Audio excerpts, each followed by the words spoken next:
key agenda is the bottom-up economic transformation agenda, basically on matters housing, health, digital superhighway, and matters economy, so to speak.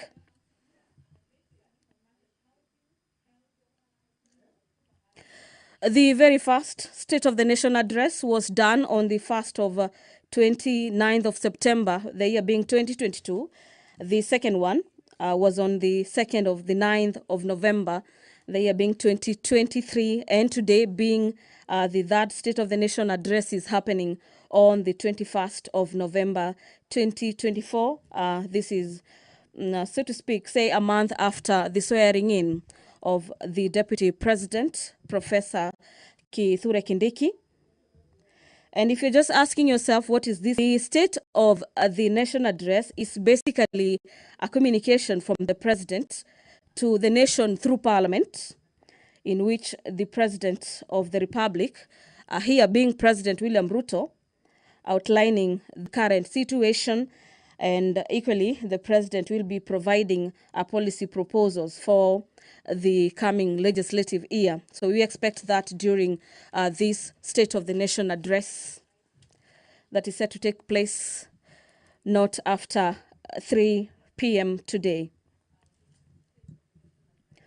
Among key areas that we expect the President's speech to dwell on are health, education, security, as well as the status of the economy and matters to do with probable tax policies. Remember, this third State of the Nation address comes at a time when there has been concerns about abductions and forceful disappearances and cases of femicide being on the rise. And we had the President just yesterday pledging to support the war against femicide with about 100 million shillings being the commitment of the executive that the country and the top in command is ready to slay this dragon of matters femicide. And we will equally be expecting the President to tell the nation the measures that the government has put in place to ensure that the dragon of corruption is slayed, and what further the government will be doing through its various independent bodies to ensure that the corruption issue remains a matter of the past.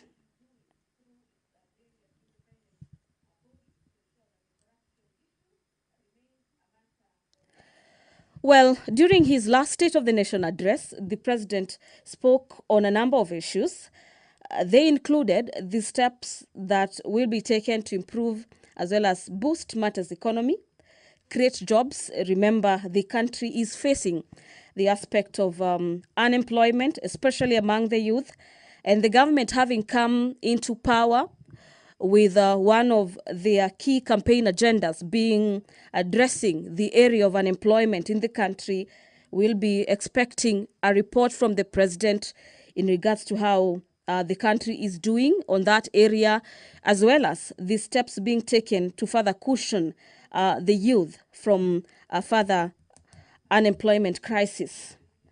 We also be expecting the President to speak on matters health reforms. Remember, we are just shy away from the implementation of the SHA or SHIF, if you may like, on matters to do with the transforming the health sector. And we'll be expecting the President to address the nation in regards to how his government is looking into transforming the health sector and ensuring that every other Kenyan is accessing their health rights as enshrined in the Constitution, as well as matters agriculture in the areas of farming, as well as manufacturing. So this afternoon, all eyes, the whole nation is currently watching Parliament of Kenya this afternoon to hear from the President, who is mandated through the Constitution to address the nation every year. This is pursuant to Article 132, subsection 1 of the Constitution, that provides for the President to address a sitting of Parliament once every year. And our dear viewers, Article 132, subsection 1B and C further dictates that every year the president is expected to report in an address to the nation on the measures taken to achieve the realization of the national values of the Republic, and equally submit a report for debate to the National Assembly on the progress made in fulfilling the international obligations of the Republic. This report that will be submitted this afternoon is scheduled for debate from Monday next week. Remember, the National Assembly has already adjusted its sittings for the next 2 weeks, so to speak. And among the priority business is the consideration of the president's speech on the State of the Nation address.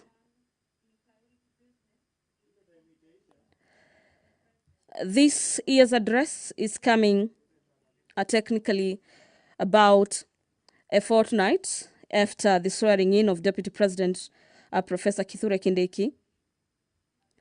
And we expect the president to address the measures taken to achieve the matters of national security, national values, and also highlight the achievement of his administration, such as the rollout as well as the uptake of the new social health insurance fund, popularly known as SHIF, that replaced the National Health Insurance Fund, also known as NHIF.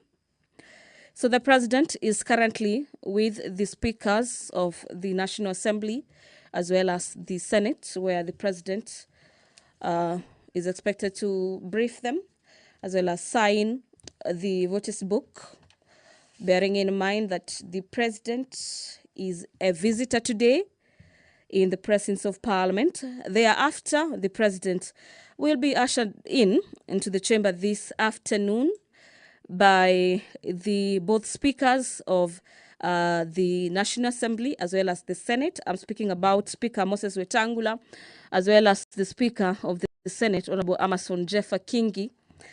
Before them will be the sergeant-at-arms, and here I mean the key bosses of the matters to do with the proceedings of the both houses of Parliament, technically making their way into the chamber this afternoon.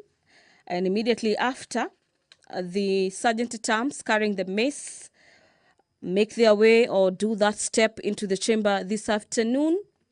The members of the National Assembly, as well as senators present and dignitaries present this afternoon, will be alerted that the Honorable President of the Republic of Kenya is already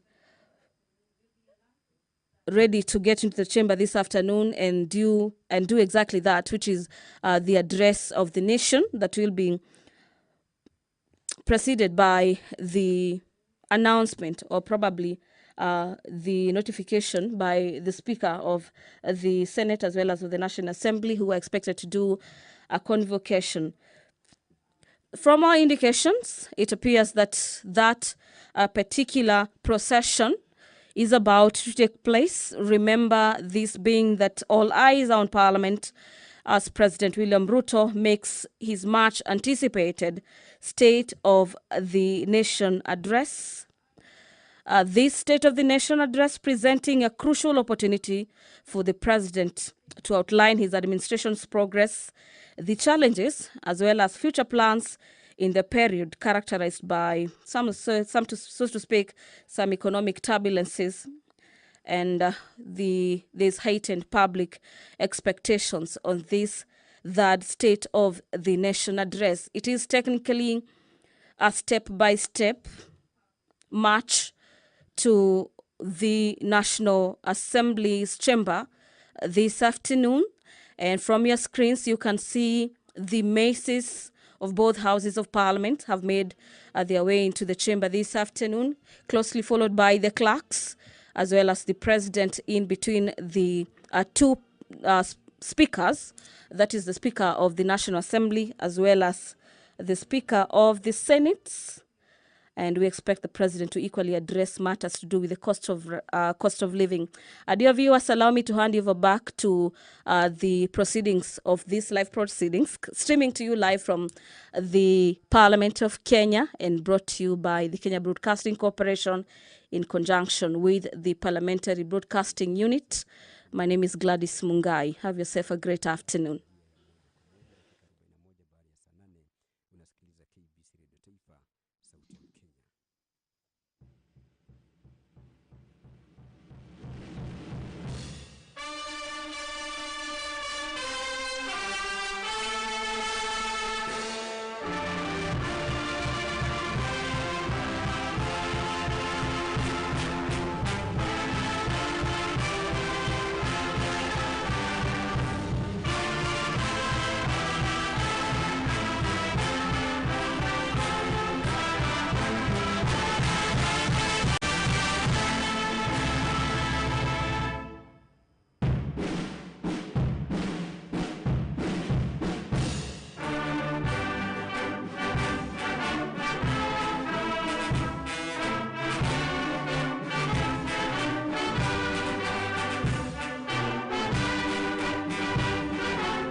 Na tuombe.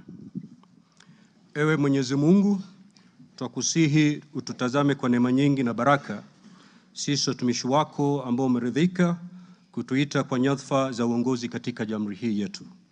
Twakuomba utuajalie tuyatende na kufikiria mambo yote yatakayofikishwa mbele yetu kwa njia ya haki na uaminifu, ili kustawisha amani, ufanisi na heri ya nchi yetu na wale ambao haja zao umezikabidhi mikononi mwetu. Amen. Tuketi.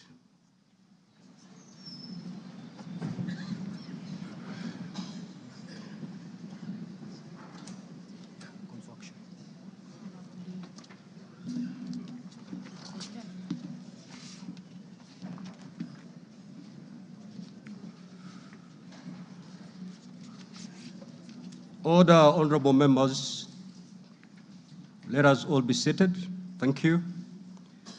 Your Excellency, Honorable Dr. William Samoei Ruto, CGH, President of the Republic of Kenya and Commander-in-Chief of the Defense Forces, the Right Honorable Dr. Moses Wetangula, EGH, MP, Speaker of the National Assembly, honorable members of Parliament, distinguished guests, ladies and gentlemen. Article 132, Subarticle 1B of our Constitution provides that the President shall address a special sitting of Parliament once every year and may address Parliament at any other time. Article 132, Subarticle 1C of our Constitution further provides that the President shall, among others, once every year, report in an address to the nation all the measures taken and the progress made or achieved in the realization of the national values referred to in Article 10 of the Constitution. In addition, Article 240, Subarticle 7 of the Constitution requires the President in his capacity as the chairperson of the National Security Council to report to Parliament annually on the state of security in Kenya. In this regard, the Chief of Staff and Head of Public Service via a letter dated reference EOP/CAB.26/4A, Volume 4, into brackets 178, and dated the 9th of September 2024, informed the Speakers of the Houses of Parliament of the intention of His Excellency, the President, to address Parliament. Consequently, and upon consultation, the address to Parliament by His Excellency the President was scheduled for today, Thursday, the 21st of November, 2024. Pursuant to Standing Order 25(2) of the Senate Standing Orders, I notified honorable senators of the place, date, and time of today's special sitting via Gazette Notice number 148/29, which was published in the Kenya Gazette on Friday, the 15th of November, 2024. Further, together with the Right Honorable Speaker of the National Assembly, I notified all members of Parliament and the general public of today's special sitting via notices placed in 3 local newspapers yesterday, Wednesday, the 20th of November, 2024.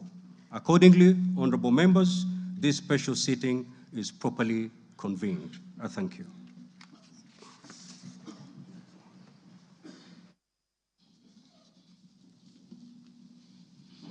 Your Excellency, Honorable Dr. William Samoei Ruto'S, CGH, President of the Republic of Kenya and Commander-in-Chief of the Defense Forces, the Right Honorable Amason King, EGH MP, Honorable Speaker of the Senate, Honorable Members of Parliament, members of the Diplomatic Corps, distinguished guests, ladies and gentlemen.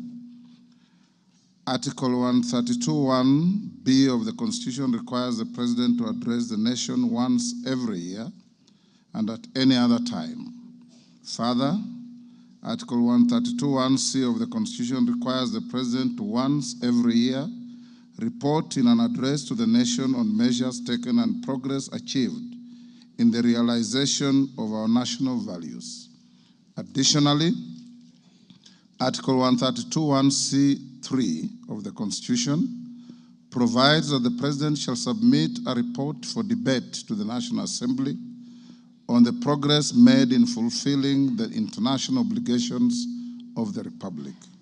In this regard, honorable members, by way of a message to the House, His Excellency the President conveyed his desire to address a joint sitting of the Houses of Parliament today, 21st November 2024.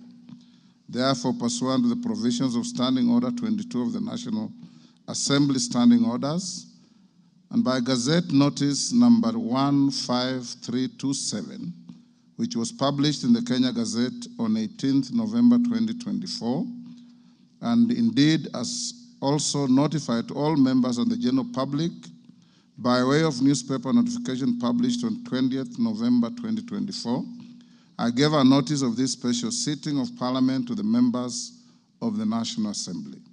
Accordingly, honorable members, this special sitting is properly convened.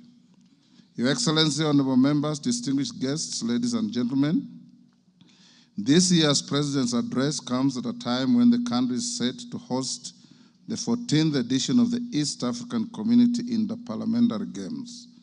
The Interparliamentary Games shall bring together participants from the member states of the East African Community and the East African Legislative Assembly, and are part of the deepening, widening, and tightening of the integration process.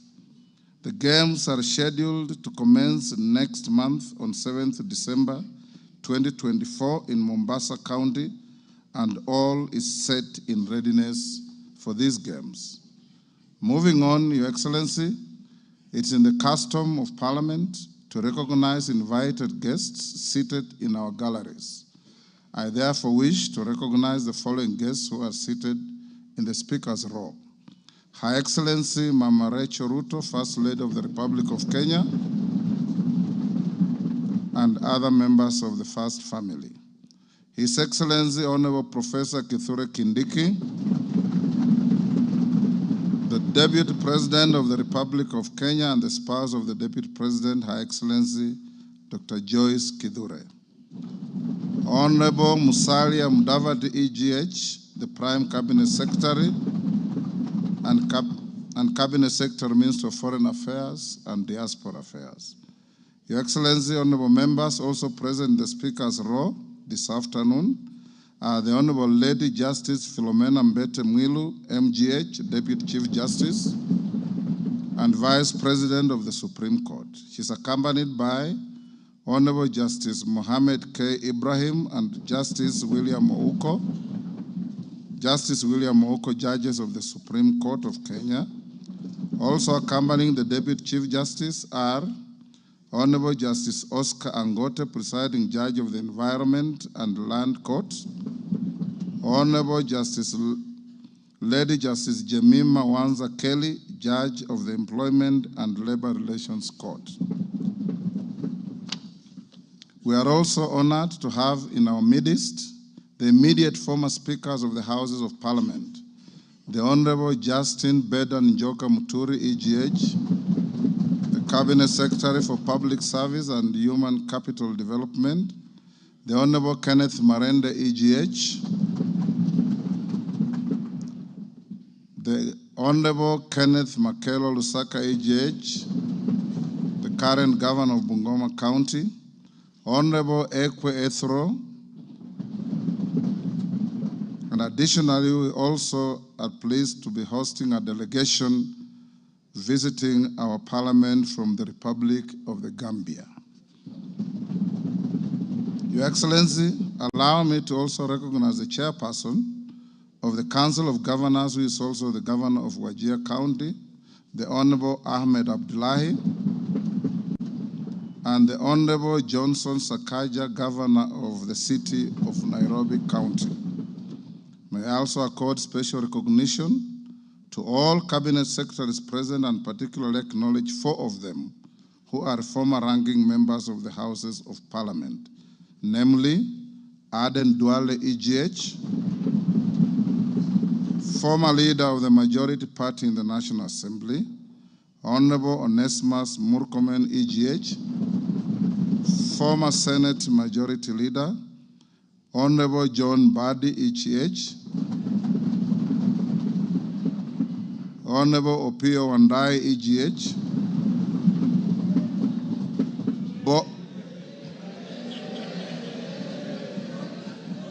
both former leaders of the minority in the National Assembly. I need not mention that His Excellency, the Deputy President, is a former leader of majority in the Senate. I also acknowledge the presence of Mr. Felix Kosgei, Chief of Staff and Head of the Public Service, Principal Secretaries, members of the Diplomatic Corps, and heads of constitutional commissions and independent offices and state corporations present. They are all welcome to the House of Parliament. Your Excellency, I wish to make a special welcome to Parliament and mention the Chief of the Kenya Defense Forces, General Daniel Kahariri, who is present, and the respective service commanders, the Inspector General of Police, and other leaders of our disciplined forces who are seated at the Speaker's row. Parliament is grateful for your distinguished service to our great nation. To all invited guests, we say, Karibuni sana kwa bunge letu. Your Excellency, honorable members, distinguished guests, ladies and gentlemen, it is now my singular honor and privilege to invite His Excellency, the President of the Republic of Kenya and Commander-in-Chief of the Defense Forces to address this special sitting of Parliament. Welcome, Your Excellency.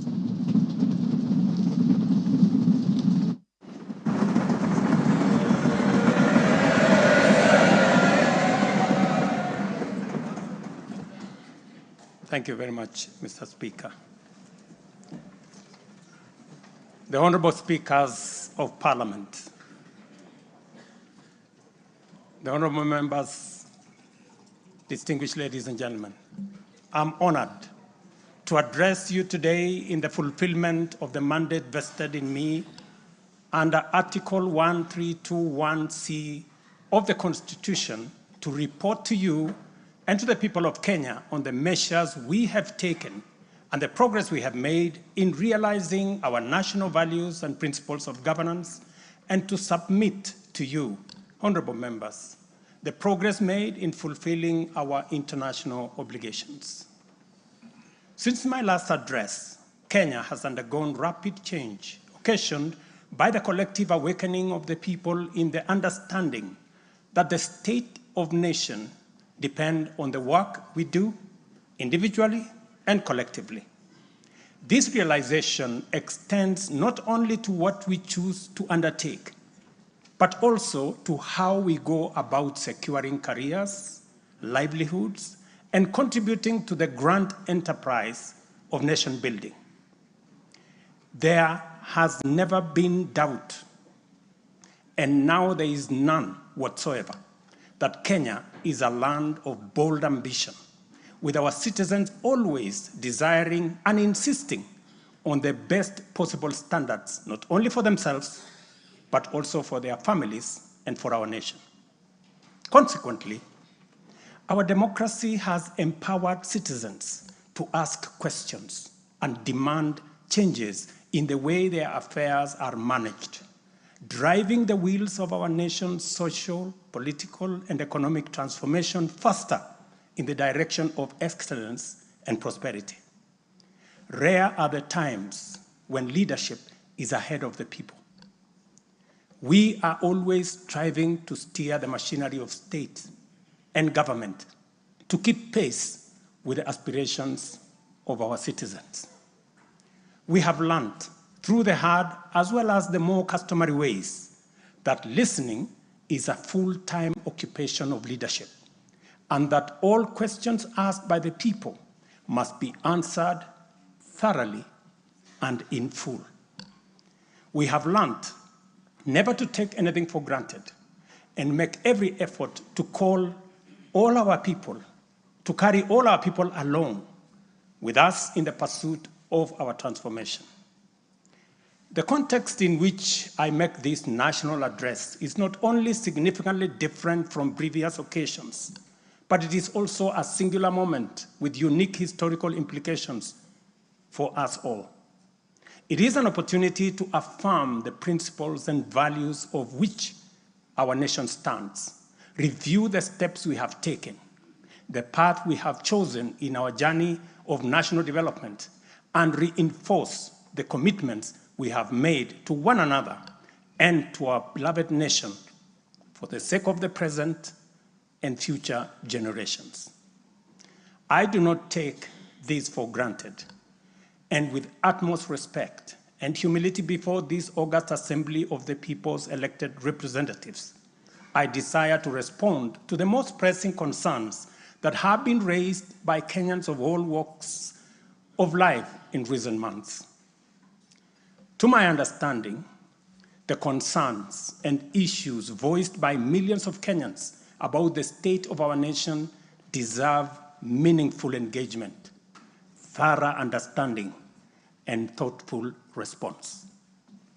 There are discussions about whether leaders understand the pain, hardship, and struggles endured by countless citizens every day as they strive to make ends meet, and whether the government is doing anything about it.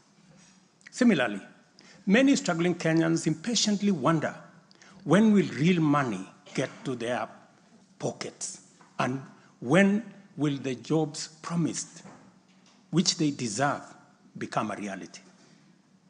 Additionally, there has been conversations about our education system, particularly the transition to the competence-based curriculum, and whether policies in this sector are working for or against Kenyans.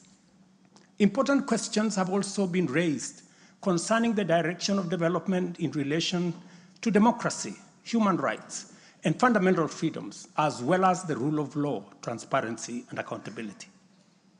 Another more direct question that emerges every now and then is whether public policy in this administration is in furtherance of service delivery to citizens or just in aid of political strategy.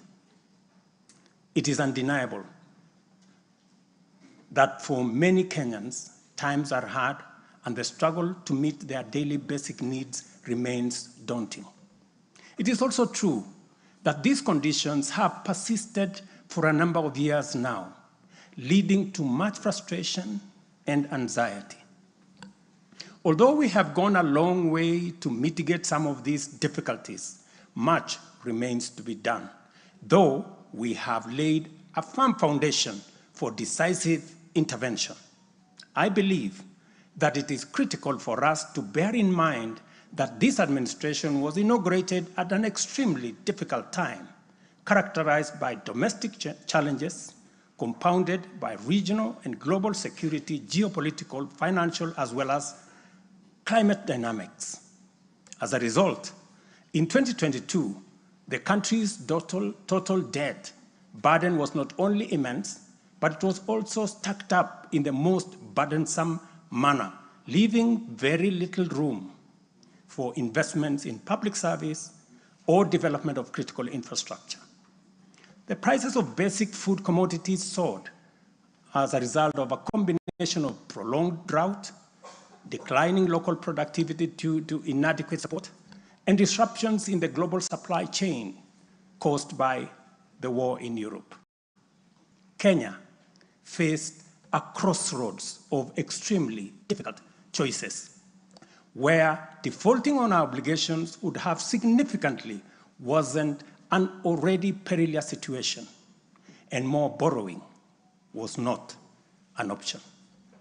It was therefore essential for us to drastically reduce expenditure, mobilize as much as possible resources domestically, and curtail waste. As I informed the nation then, matters were going to get more difficult before they could get better. And we all had to tighten our belts and work hard under very unforgiving conditions.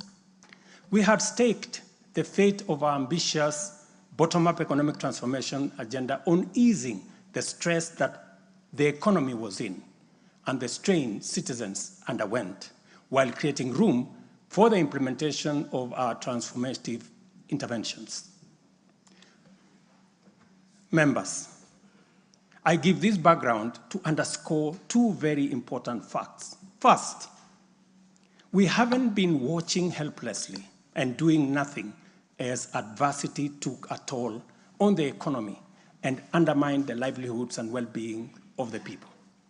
On the contrary, we have been working tirelessly to steer the country away from the brink of unprecedented economic collapse and onto a more promising trajectory. The second point is that while we may not be where we would like to be, we are certainly not where we were 2.25 years ago. At the same time, the cost of living was substantially high, with prices of basic commodities beyond the reach of many households. Today, I'm proud to report that the macroeconomic indicators point to a positive turnaround and an upward trajectory. Allow me to highlight a few milestones that underscore this progress. The shilling has stabilized significantly, appreciating from Kenya shillings 162 to the dollar in February 2024 to Kenya shillings 129 today, a remarkable gain of 20%. This recovery has restored confidence in our financial markets and significantly reduced the cost of servicing external debt, creating fiscal space for our development imperatives. Inflation has declined dramatically from 9.6% in September 2022 to 2.7% in October this year, the lowest rate in 17 years. This achievement has been the consequence of favorable weather and our deliberate efforts to support farmers with affordable inputs, including subsidized fertilizer, leading not only to increased production, but also productivity, and lowering the prices of many cereals, including maize, pulses, such as beans and peas. Our foreign exchange reserves have surged by US dollars 2.4 billion to hit a new record of US dollars 9.5 billion, providing a 4.8 month of import cover, the highest in 10 years. This resilience yields us or shields us from external shocks in the global economy and restores investor confidence. Ladies and gentlemen, interest rates are also trending downwards, reducing borrowing costs and freeing up fiscal space for growth-enhancing initiatives by business. Tax revenues have grown by 11.5% in the year to June 2024, reflecting the success of our tax-based expansion measures. The economy continues to grow steadily, recording a 5.6% growth rate in 2023, among the highest globally. We project 5% growth this year and 5.6% growth next year. Honorable members, our efforts to secure food security and stability are already bearing fruit. Since February, we have distributed subsidized fertilizer to 6.45 million registered farmers in 45 counties, enabling them to increase their yields. And this year, we have procured and through e-vouchers distributed 7 million bags of both planting and top dressing fertilizer to boost food production across the country. This intervention will see a projected increase in maize production, for example, to a record 74 million 90 kilogram bags. We have also concluded long-term agreements with 11 suppliers of assorted fertilizers so as to make this commodity available all year round. Fertilizer for the long rains season will be stocked in outlets nationwide, ensuring our farmers are ready to plant, grow, and produce. This forward momentum will not only increase our agricultural output, but also reduce our reliance on costly food imports, securing a more self-reliant and a more prosperous Kenya. This approach, rooted in my administration's policy to support production rather than subsidize consumption, has already made food more accessible, more affordable to many households. Today, Kenya boasts substantial national stocks. 47 million bags of 90 kilogram bags of maize are in our stores. 8.8 million bags of beans, 10.4 million bags of wheat, and 2.1 million bags of rice. Slowly but surely, we are building a food-secure Kenya, where families need not to worry or worry less about their next meal. In the sugar sector, we have achieved a historic milestone. All 17 sugar factories across Kenya are now operational, producing at impressive levels, while 4 new sugar factories are under construction. In July alone, domestic sugar production reached 84,000 metric tons, surpassing the national monthly consumption average of 40,000 metric tons. For the first time in recent history, Kenya is producing enough sugar to meet our local demand. This success is attributed to many factors: subsidized fertilizer for sugarcane farmers, an additional 500,000 acres that has been brought under production, and improved management of the sugar sector, which have revitalized production and brought the industry back to life. I just signed, as you know, the new sugar laws to provide further policy guidance as we seek to be a sugar exporting country shortly. In the coffee sector, we are on track to increase exports from 51,000 metric tons this year to 150,000 metric tons by 2027. The government has also raised disbursements from the Cherry Advance Fund from 2.7 billion to 6 billion Kenya shillings, complemented by an additional disbursement of 1.5 billion by the Commodities Fund. Average prices at the Nairobi Coffee Exchange have risen by 25%. And in the last financial year, the country produced and exported 48,000 metric tons, earning farmers Kenya shillings 25 billion. Additionally, 320,000 bags of fertilizer have been allocated specifically for the coffee sector.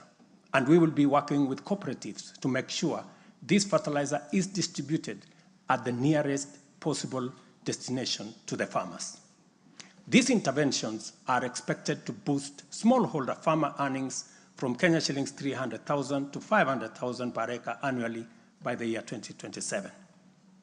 The dairy sector remains a vital value chain with a quick turnaround impact on households in the economy. The government of Kenya has released and you members approved 3 billion shillings to modernize the new KCC, ensure farmers are paid on time, and maintain a high price of Kenya shillings 50 per litre. As a result, intake to KCC has increased from 100,000 litres a day to 220,000 litres a day by last month. Other strategic interventions include the extension of duty-free imports for feed manufacturing raw materials, subsidized artificial insemination services, and the reduction of sexed semen costs from 7,000 to 2,900 through the Kenya Animal Genetic Resource Center. These measures have led to a 14% increase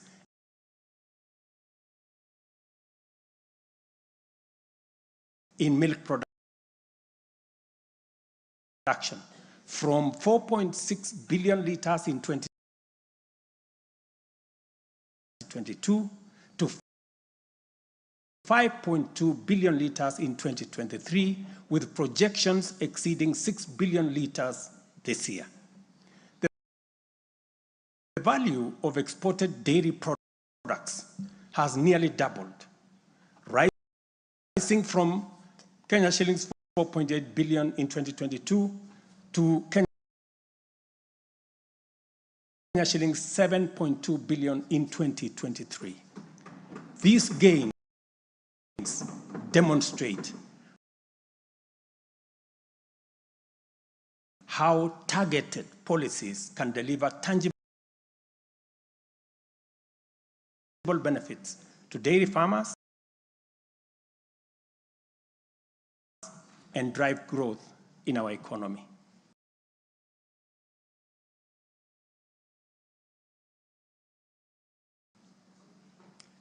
Honorable members, by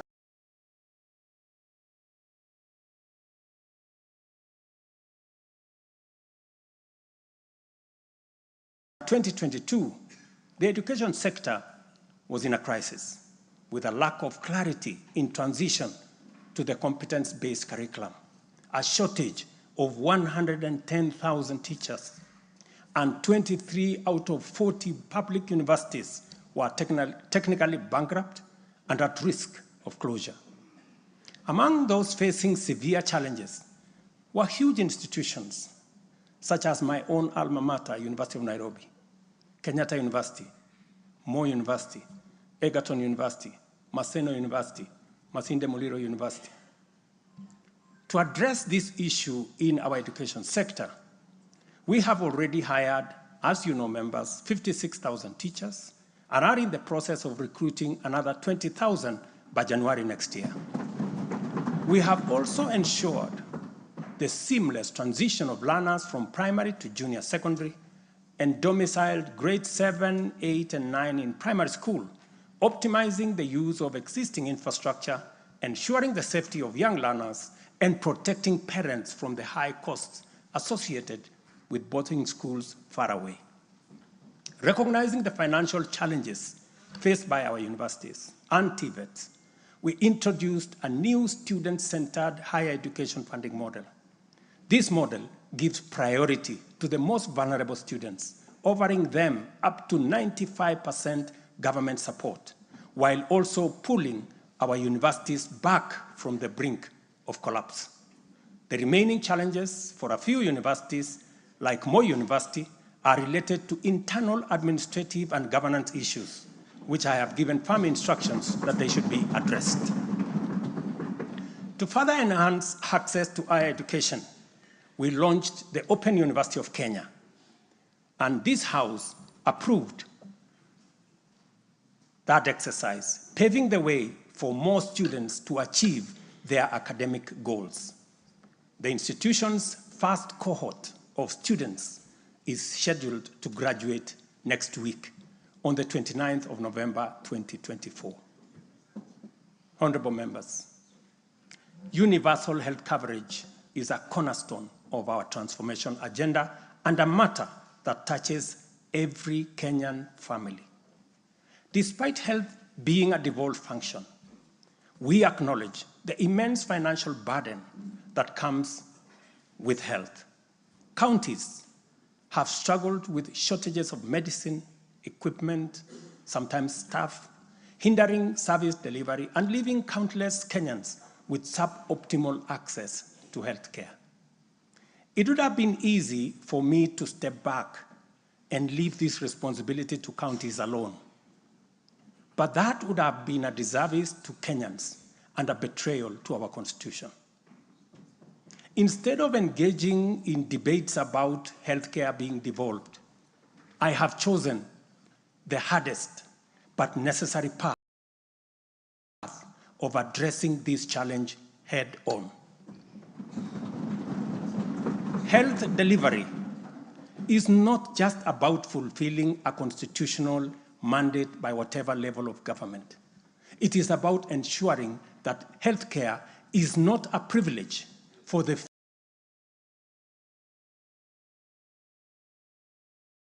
few who can afford, and a pipe dream for the many who cannot.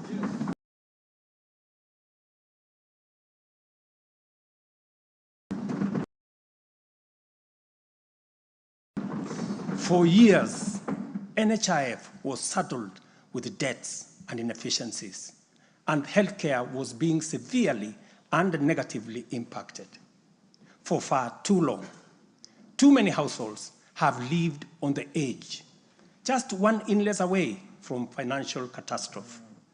Our healthcare system has historically neglected the poor and vulnerable, leaving them without any option, while private sector medical covers remained out of reach for the majority. This is precisely what we will correct through the provision of universal health coverage. This agenda is not just about a promise. It is about a bold commitment to deliver health through transformative financing reforms, making healthcare accessible and affordable, digitizing our healthcare services to enhance efficiency, eliminate fraud, and stop corruption, and to empower a skilled and motivated health workforce. To honor our commitment on the universal health coverage, I signed into law 4 groundbreaking legislation on the 19th of October, passed by this August House. The Social Health Insurance Act replaced the outdated National Hospital Insurance Fund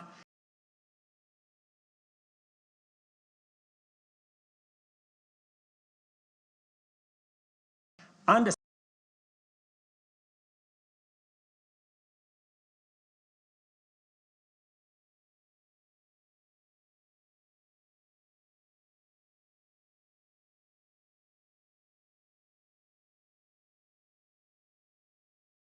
established the Social Health Authority, which oversees 3 essential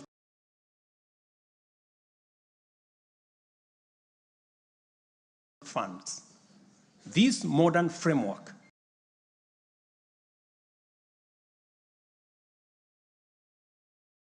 ensures that every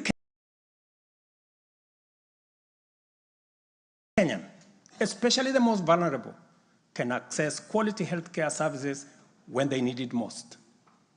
The shift from the National Health Insurance Fund model to Taifa Care is fundamental and radical in both scale and character.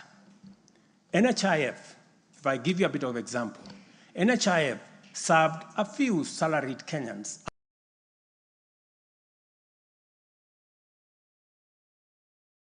and those who could afford to pay. But Taifa Care covers every Kenyan, regardless of employment or financial status.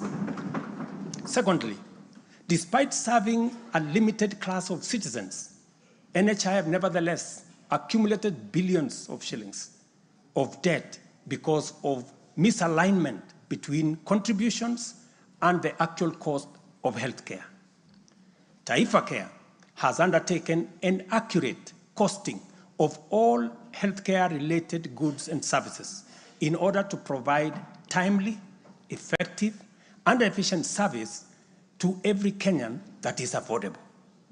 Additionally, the NHIF had a waiting period lasting between registration and eligibility for service. I think it was like about 3 months. Under Taifa Care, citizens are eligible for all services upon registration. I therefore urge every Kenyan to take the most important step in securing dependable health care for themselves and their families. Register. Register now or at the earliest possible opportunity. Honorable members, for the first time in our nation's history, free primary health care is increasingly becoming available at dispensaries, health centers, and hospitals. Ambulance and emergency services are also slowly but surely being made available at no fee. Under Taifa Care, we have introduced a comprehensive benefits package that brings specialized care, such as cardiothoracic surgery, within reach for many Kenyans without the burden of financial strain. Through the Digital Health Act, we are revolutionizing healthcare delivery. Every step of the process, from registration, eligibility checks, to claims is now digitized. By eliminating unnecessary human interaction, we are tackling corruption, reducing inefficiencies, and ensuring that resources are used where they are needed most. As a result, the good news, SHA will pay all October claims in full by next week. And it will continue like that going into the future.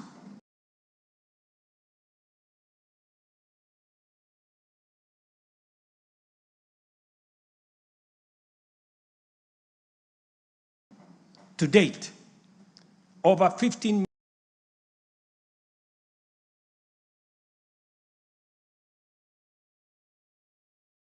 million Kenyans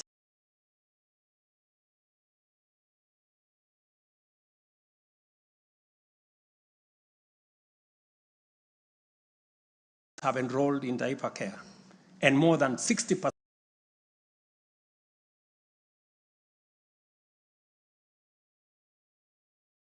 of employers